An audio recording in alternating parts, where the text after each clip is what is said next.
դուք ձեր խոսքում նշեցիք, որ Հայաստանը այսուհետ այլ ընտրանքներ շատ է ունենալու։ Ես խնդրում եմ դուք ասեք, օրինակ, ելակ արտադրող եւ ծաղիկ արտադրող մեր քաղաքացիներին, տնտեսվարողներին, դուք ինչ այլ ընտրանք եք առաջարկում, մարդիկ գնացել են, թույլ չեն տվել ապրանքը տանել, հիմա ինչ անեն, թափում էին ծաղիկը, այլ ընտրանքը որն է, այդ տնտեսվարողներին դուք ինչ եք առաջարկում։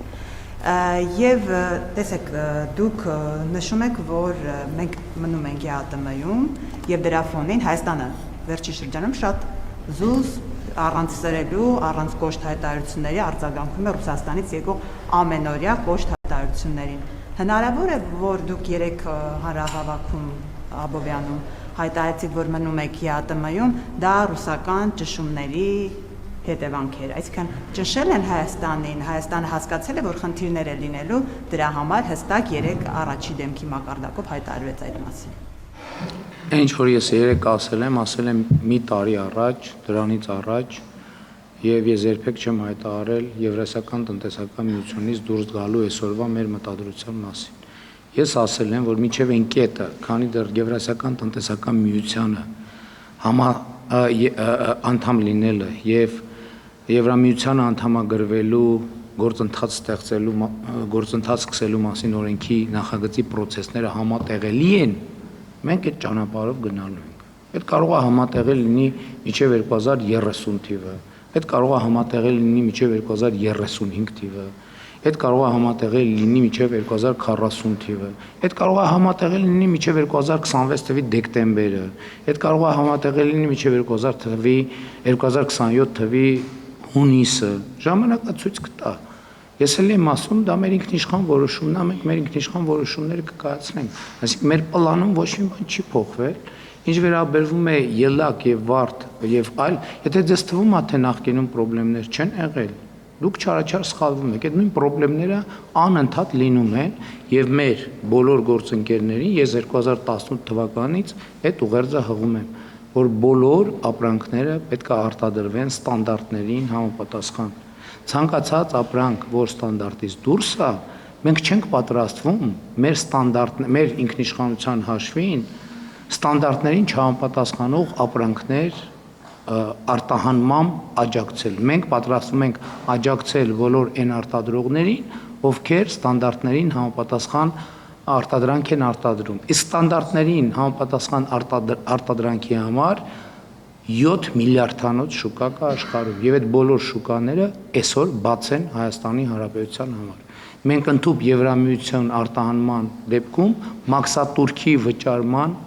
աջակցության ծրագիր ենք ստեղծել եւ այլն եւ այդպես շարունակ։ Այսինքն ստանդարտին համապատասխանող ապրանքի արտահանման որևէ խնդիր գոյություն չունի եւ մենք ինչպես նախկինում այսօր էլ շարունակելու ենք, որ մեր բոլոր ապրանքները, արտադրանքները լինեն ստանդարտին համապատասխան։ Էլ չեմ ասում, ես ձեզ կարող եմ բերել 2022 թվի օրինակը, երբ որ մենք արտահանման խնդիրներ ունեինք։ Ոնց լուծեցինք մենք այդ խնդիրները, այսինքն այդ խնդիրները լուծվեցին ինքնաբերաբար, որովհետև հսկայական աճ տեղի ունեցավ զբոսաշրջիկների եւ այն զբոսաշրջիկները, որ պետք է, չգիտեմ, օտար երկրների սուպերմարկետներից այդ ապրանքները առնեին, իրենք Հայաստանում են եւ դա ձեռք էին բերում Հայաստանի Հանրապետությունից։ Հիմա այս տարի, հենց հիմա Հայաստանում զբոսաշրջության բում է եւ Հայաստանի ներսում սպառումը էականորեն ավելանալու է։ Մենք պատկերացնում ենք լավ ենք առերեսվում այդ թվի հետ, թե ինչ է նշանակում զբոսաշրջության 34% աճ։ Այսինքն դա աներևակայելի թիվ է եւ ընդհակառակը մեր ներկրողներն, արտադրողներն պետք է ջանք գործադրեն, որպեսզի այդ մարդկանց հոսքի ապրանքների ծավալը կարողանան ապահովել։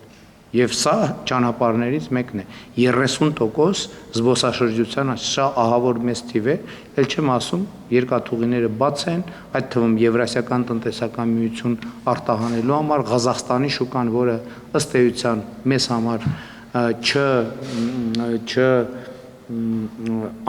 համարյա անծանոթ եւ համարյա չօգտագործված շուկա է, Ղրղըզստանի շուկան, հիմա հասանելիություն կլինի նաեւ Չինաստանի շուկայում, այնպես որ այլ ընդհակառակը մենք վարել ենք եւ վարելու ենք դիվերսիֆիկացման քաղաքականություն, բալանսավորման եւ բալանսավորված քաղաքականություն, թե արտաքին քաղաքականության ոլորտում, թե տնտեսության ոլորտում, թե մնացած այլ ոլորտներ։ Այլանդրանքը ստանդարտներին համապատասխանեցնելը չէ, միակ ձևն է ստանդարտներին համապատասխանեցնելը։ Այդ ստանդարտներին համապատասխանեցնելը, չհամապատասխանեցնելը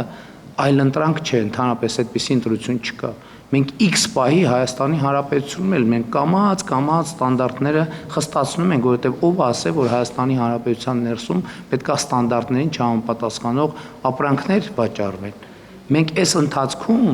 100 միլիարդավոր դրամների աջակցություն ենք ցուցաբերում տնտեսությանը արդիականացման համար։ Այդ լիզինգի ծրագիրը, որ ասում ենք, հարյուրավոր միլիարդներ պետական բյուջեից